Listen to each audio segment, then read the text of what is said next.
قطعی طور پر. اور پھر حضرت صلی اللہ علیہ وسلم کو لوگ دیکھتے ہیں تو بعض الگ الگ شکلیں بیان کرتے ہیں، حالانکہ رسول اللہ علیہ وسلم کی ایک شکل تھی. اور جو دوسرے تجارب ہوئے ہیں اس سے یہ نتیجہ نکالنا کہ روح واپس آئی تھی، یہ غلط ہے. ورنہ روح کے تصور کے ساتھ ایسے ایسے عجیب تصور باندھے جائیں گے جو حقیقت کے خلاف ہیں اور قطعی ثابت شدہ قرآن کریم کے بیانات کے خلاف ہیں. یہی بالکل وہ واقعہ ہے حضرت جبرائیل علیہ السلام کا نظر آنا. حضرت جبرائیل کو حضرت عیسیٰ علیہ السلام کبوتر کی شکل میں دیکھتے ہیں. حضرت صلی اللہ علیہ وسلم ایک موقع پر ایک ایسی تجلی کی صورت میں دیکھتے ہیں جس نے افق بھر دیا تھا، افق تو افق، اور بہت بڑے وجود کے طور پر، ایک ایسے وجود کے طور پر دیکھتے ہیں جو آتا ہے ان کو بھینچ لیتا ہے، اقرا بسم ربک الذی خلق کہتے ہوئے، اور پھر بار بار بھیجتا ہے. اور ایک ایسے وجود کے طور پر دیکھتے ہیں جو ایک مسافر عرب کی طرح آیا، آپ کے سامنے بیٹھا، سوالات کیے، وہ سوالات درست تھے، ان کے جوابات جب ہوئے تو وہ واپس چلا گیا. اور رسول اللہ صلی اللہ علیہ وسلم نے فرمایا کہ یہ جبرائیل تھا، اور تمہاری تربیت کی خاطر، یہ نہیں کہ اپنے علم کی خاطر، مجھ سے سوال وہ کر رہا تھا جس کا جواب تمہیں ملنا چاہیے. اور صحابہ پہلے تو حیران تھے کہ آیا کہاں سے ہے، اس ریگستان میں اچانک واقعہ ہو گیا. اور پھر وہ دوڑے دیکھنے کے لیے تو اس کا کوئی نشان کہیں نہیں تھا، کسی کے گھر ٹھہرا نہیں. اس لیے ثابت ہوا کہ وہ کوئی انسان نہیں تھا، کوئی اور چیز تھی. اور اس کے کپڑوں پر کہتے ہیں نہ مٹی لگی ہوئی تھی، نہ تھکاوٹ کے چہرے پہ آثار تھے، نہ کوئی نشان سفر کا تھا. تو اب آپ اگر اس کو سب کو یہ سمجھیں کہ واقعتاً جبرائیل اپنی اصل شکل میں ظاہر ہوا ہے، تو اس کی پھر شکلیں کیا ہیں؟ کیا وہ انسان کی شکل کا ہے، عرب کی طرح کا ہے، ایک کبوتر بن جاتا ہے؟ ایک بات قطعی ثابت ہو گئی کہ اللہ تعالیٰ کی طرف سے ایک نظام مواصلات روحانی طور پر جاری ہے، اور وہ اسے جس شکل میں چاہے استعمال فرماتا ہے. اور جبرائیل علیہ السلام خود اس مواصلاتی نظام کے سردار ہیں، اور جب ان کے سپرد کوئی کام ہو تو وہ جس شکل میں چاہیں ظاہر ہوتے ہیں. لیکن ان کے ظاہر ہونے اور بندے کے درمیان قرآن کریم نے کوئی دیوار نہیں کھڑی کی، بلکہ اصرار کے ساتھ یہ بار بار ہمیں سمجھایا ہے کہ جبرائیل نازل ہوتا ہے، اور خواہ کس شکل میں ہو وہ وہی جبرائیل ہی ہوگا، اور اس کا پیغام جبرائیل کا ہی پیغام ہوگا. ایک بھی آیت ایسی نہیں کہ بندے اور جبرائیل کے درمیان خدا نے ایک ایسی دیوار قائم کر دی ہے جو کبھی ٹوٹ نہیں سکتی.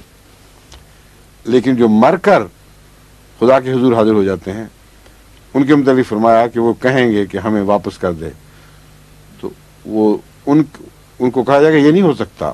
ان کے پیچھے جو پیچھے چھوڑے گئے ہیں ان کے اور ان کے درمیان ایک ایسی دیوار ہے جو قیامت تک منہدم نہیں ہو سکتی. پھر فرماتا ہے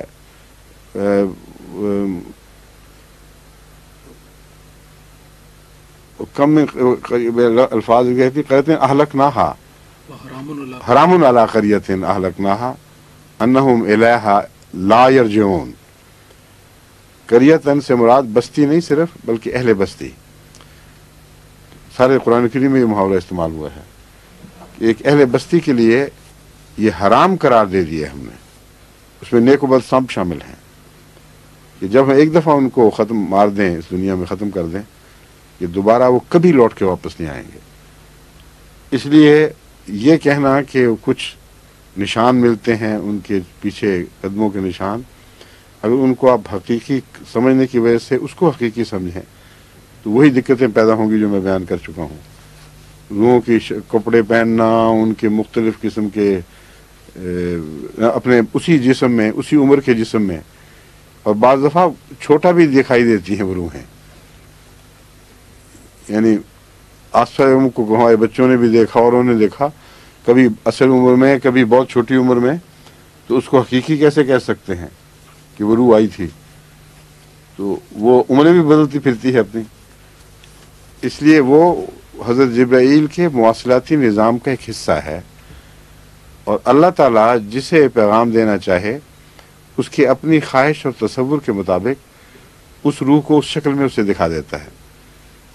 और तमानियत क़ल्ब की खातिर कि ये जो निज़ाम है हमारा, तुम लोगों का एक ताल्लुक़ गुज़रे हुओं से हम कायम करते हैं, ये फ़र्ज़ी नहीं है तुम्हारी ख्वाहिश के मुताबिक, बल्कि हकीकी है।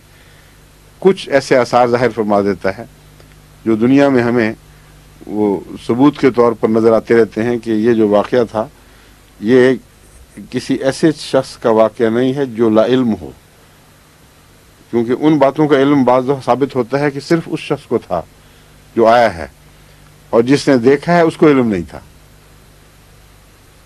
मसलन हज़रत मानी जान के वाक़या में भी वो अल-फज़ल आया, बंद का बंद उन्होंने रख दिया, जब जाके देखा है अभी वो पढ़ा भी नहीं था, तो उस सफ़े पे खुला हुआ है जहाँ साबित हो गया कि ताल्लुक़ है कोई ऐसा। तो ये तो नहीं कि वहाँ से रूह पढ़ने के लिए आई थी।